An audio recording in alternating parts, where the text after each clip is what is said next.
Our story begins in 1940, when Army officer John is captured and pressured into signing a document that labels him a spy. Since this is a lie, John flatly refuses. But then his captors drag in his wife, who has been tortured so brutally by the soldiers that she is now confessing to John's supposed crimes herself. After this, a group of prisoners is transferred to a forced labor camp. They are told that the entire surrounding region is their prison, because the land is completely engulfed in snow and ice. Anyone who tries to escape, they warn, will not survive. And to make matters worse, bounties are placed on the heads of runaways, meaning even the local people will hunt them down. All the prisoners have their heads shaved, and when mealtime comes that first night, the food is barely enough to survive on. The lack of vitamins has already left many of the men with severe night blindness. Then a man named Smith accidentally drops a little of this food. The desperate prisoner lunges for it immediately, but Smith stamps his foot down and saves what little he has. John, moved by pity, hands the starving man his own portion. Smith turns to him and says, "Being too kind in a place like this will get you killed." After Smith walks away, a prisoner named Roy approaches John and reveals that he is an American, arrested for no reason other than his nationality. John tells Roy that he too was framed on false charges. Roy just laughs and says, "My crime? I acted in the wrong movie." Inside the barracks, they spot a prisoner named Waka running a gambling operation. Roy warns John that Waka is a dangerous criminal, and the guards never bother stopping him, so everyone in the camp is terrified of him. Among the prisoners, some are being held as slave laborers. When John quietly raises the idea of escape, Roy shuts it down immediately, warning him it is impossible and that no one gets out alive. Just then, Waka demands a sweater from another prisoner. When the man refuses, Waka pulls out a knife and stabs him without hesitation. Another prisoner quickly peels the sweater off the wounded man and hands it over, and Waka uses it to settle a gambling debt. Days pass, and John slowly learns to adapt to the brutal rhythms of the camp. The prisoners are forced to dig coal in the snow and chop wood in the freezing cold. But the food is dangerously scarce. Their sleeping quarters are utterly unheated, and they are given no fresh clothing or shoes. One night, John discovers lice crawling through his clothes. Roy tells him he knows an old home remedy. "Come outside with me," he says. But before they can move, a violent explosion echoes through the camp. An accident in the coal mine. As Roy buries John's infested clothes in the snow, John stares at the watchtower, his mind already turning toward escape. Roy then leans in and tells him, "I have a friend. His name is Lazar. He can get us out." The two begin to plan in hushed voices. If they escape and head south, they can reach Mongolia. But to cover that kind of distance, they will need to stockpile food, and they will need to wait for the cold to ease, because right now, the temperatures alone would kill them. Roy begins trading cigarettes for food, stashing the supplies beneath a loose section of the wooden floor. John digs up his buried clothes and discovers that all the lice have frozen and died right there in the snow. Sometime later, soldiers attempt to march the prisoners out to their work sites, but a raging blizzard makes it nearly impossible to move. Men begin collapsing in the snow. The soldiers, indifferent, tell them all to lie down, adding coldly that it makes no difference to them if every last one of them dies. When Smith speaks up to protest, a rifle is aimed directly at his head. He stares them down and walks toward the forest anyway. Eventually, the soldiers herd all the prisoners into the woods, where the men quickly lash together branches to build a small, crude shelter. They call out to Smith and pull him in with them. The next morning, Smith and John are chosen for coal work. Inside the mine shaft, the air is so thick they struggle to breathe, and the walls groan and crack without warning. The lack of oxygen finally brings John to his knees. In his daze, he starts hallucinating, believing he has somehow made it home. He begins stumbling toward the vision. A guard raises his rifle, ready to fire, but Smith grabs John and yanks him back just in time. Grateful, John tells Smith about the escape plan. Smith is dismissive. "Roy's been running that same con on every new prisoner for years," he says. But John refuses to give up the idea, and in the end, Smith agrees to come with him. That night, John pulls Roy from his bunk and drags him outside to prove a point. "The blizzard is so fierce," he says, "that it will bury their footprints as fast as they make them. They need to go now." But Roy stalls, making excuses about not having enough food. John begins to wonder if Roy has been playing him all along. But at that very moment, Waka spots them both, and they slip back inside before anything more is said. Meanwhile, word gets out that a prisoner named Kazik has been hiding his night blindness. Kazik swears up and down that he can see just fine during the day, and that at night he can simply grip someone's shoulder and keep walking. He begs the others not to expose him, and they let him stay in the plan. Around this time, Smith quietly hands hands his gold watch to Lazar in exchange for the information they need. Lazar tells them that to escape, they will need to shut down the generator, which will give them 10 minutes of total darkness. That window, timed during the shift change, is their only real shot. While they wait for the right moment, Waka suddenly grabs John from behind, pressing a knife to his throat. He tells John that he is buried deep in gambling debts, and that he wants in on the escape. With a blade at his neck, John has no choice but to agree. When the moment finally comes, the prisoners cut the power and slice through the fences. The alarm screams to life instantly, but the blizzard is so punishing that the guards can barely see their own hands, and the footprints vanish almost the instant they are made. The guards send dogs into the forest, hoping the animals' noses will succeed where their eyes have failed. 7 men are now running through the dark forest, pushing themselves as hard as they can. Within minutes, they are gasping and nearly broken. John, breathless, reminds them all that the dogs will run them down if they stop. They push on again, but the blowing snow begins to blind them, and they start searching desperately for shelter. John refuses to stop. The storm, he argues, is working in their favor just as much as it is working against them. He pulls out Waka's knife, cuts strips of bark from the trees, and fashions crude masks for each of them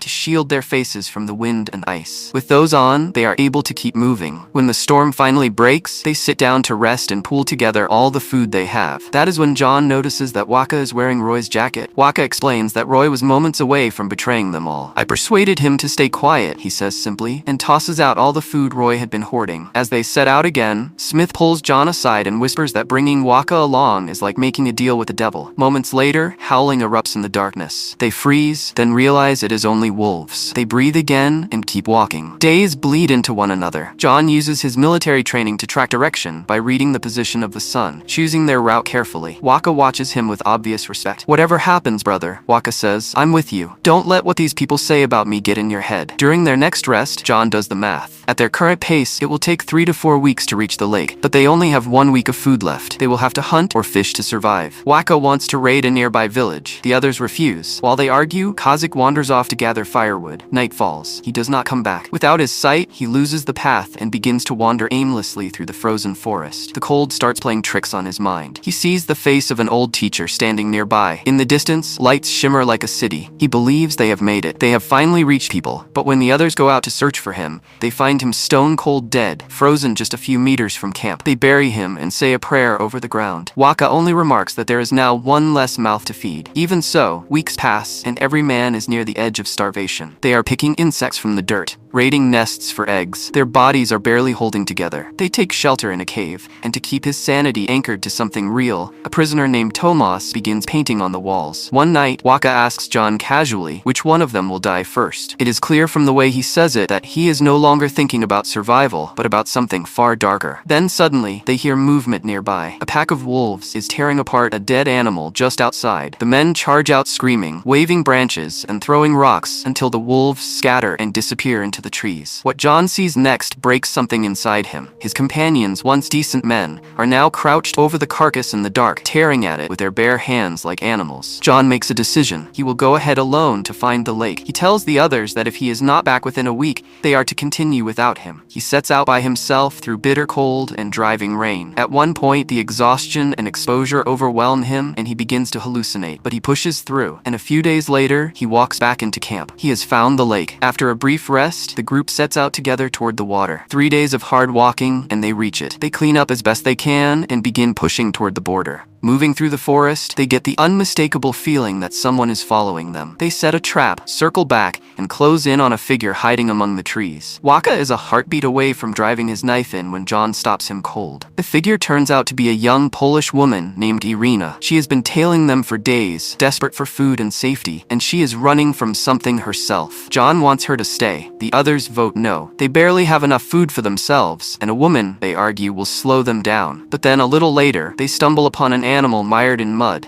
which becomes their meal for the night. And when they set up camp, they notice that Andreas has quietly slipped away. By evening, he returns, and Irina is walking beside him. The next morning, they collect a few simple ingredients and fashion a rough bar of soap. For the first time, in what feels like forever, they wash their clothes. They shave. They feel something close to human again. Waka, stubborn to the end, refuses to let anyone help him and hacks at his own beard alone. Not long after, they reach a section of the lake that has frozen over. The ice looks thin and unreliable, reliable. But Irina does not hesitate. She takes a running start and makes it to the other side without a crack. One by one, the rest follow. They slip and stumble and nearly go down more than once, but somehow every single one of them crosses safely. Moving through the forest again, Smith asks Irina about her past. She begins to talk about Russian soldiers killing her parents. But Smith is sharp. Something in her accent catches his ear and tells him she is not from where she claims. She sounds German. He says nothing for now, but quietly tells her, "Just promise me you won't lie again." Soon a small settlement appears through the trees. They could go in for food, but being recognized is too great a risk. If the camp finds out where they are heading, the hunt will be back on immediately. They agree to go around through the forest. That evening, Waka goes missing. The group exchanges looks. Has he sold them out? Then he walks back into camp and drops his pack on the ground. Inside are several dead animals. He looks at the group and says, "I had to kill a dog too." That is the ugly truth of staying alive. He also produces a stolen bottle of liquor and announces that it is his birthday. They might as well mark it. That night, around the food, Waka starts singing an old folk song. Irina joins in, matching every word. Waka stares at her. He recognizes the song. He knows now that she has lived on the streets just as he has. The secret is out, and Irina finally tells them the truth. Both of her parents were spies. Years ago, they were arrested, and their children were sent to an orphanage. When her brother died inside that place, she made up her mind to run. The next day, they push on, but the trail takes them through a stretch of forest so thick with mosquitoes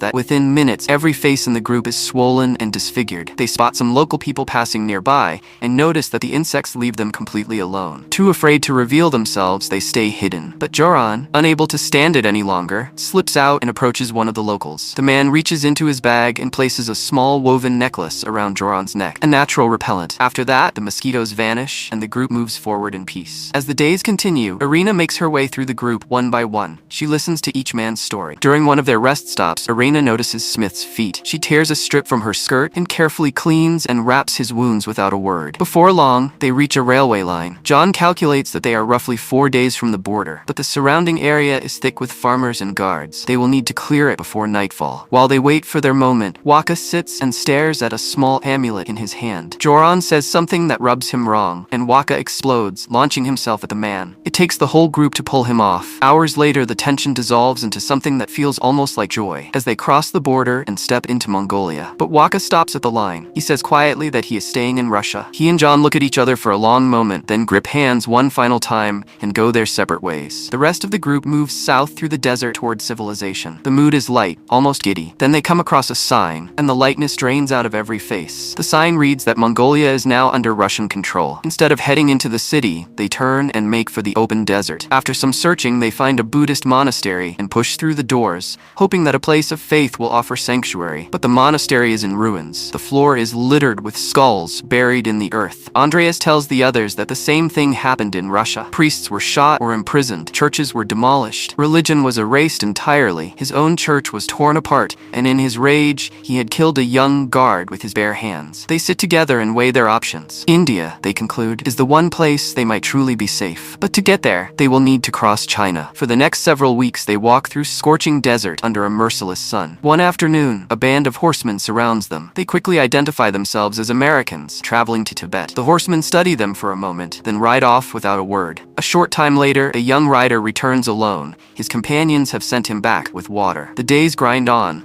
They wrap their heads and feet in branches and torn cloth to shield themselves from the sun. They ration every drop of water, and then that water is gone. Smith spots trees shimmering in the distance. John gently tells him it is a mirage and urges everyone to keep moving south. But Smith is convinced. He is trembling, barely holding himself together, and rather than argue, the others quietly decide to walk with him. Then overhead, a bird cuts across the sky. That single bird tells them everything. Water is close. Something alive is feeding somewhere nearby. They break into a run, all of them, moving as fast as their broken bodies will carry them. And they find it, a well. They drink until they can hold no more. That night they may camp beside the well. Then they all fill every bottle and container they have and press on toward the south. Days later, a sandstorm tears across the desert without warning. Everyone scatters toward a nearby ravine and covers themselves until it passes. They survive, but all of their remaining water is gone. In the days that follow, Irina and Tomas grow dangerously ill. Smith starts talking about turning back to find the well. John reminds him quietly that they no longer know which which direction it is. They keep moving. They begin sucking on small stones to trick their mouths into producing saliva. Then Irina falls. The others can see that her feet have swollen so severely she can barely stand. She tells them to leave her behind. She refuses to be a burden. They refuse to leave. They help her up and keep walking. When she falls again, she insists she does not need to rest. Andreas bends down, lifts her in his arms, and carries her. Hours later, Irina asks Andreas to put her down. She looks at each of them one last time, and then she is gone. They bury her in the sand, and they pray over the place where she rests. They walk on. Each passing day carves the wounds on their feet deeper. To keep the group from falling apart from the inside, Tomas begins drawing portraits of each of them. And he paints Irina, smiling exactly as she once looked. It is the last thing he ever draws. Not long after, he too is gone. They bury him where he falls, and the group, smaller now, moves on. A few days later, John spots hills rising in the distance. Water, he says, might be hiding on the other side. But Smith can no longer move. He tells the others to go without him. John sends Joran and Andreas ahead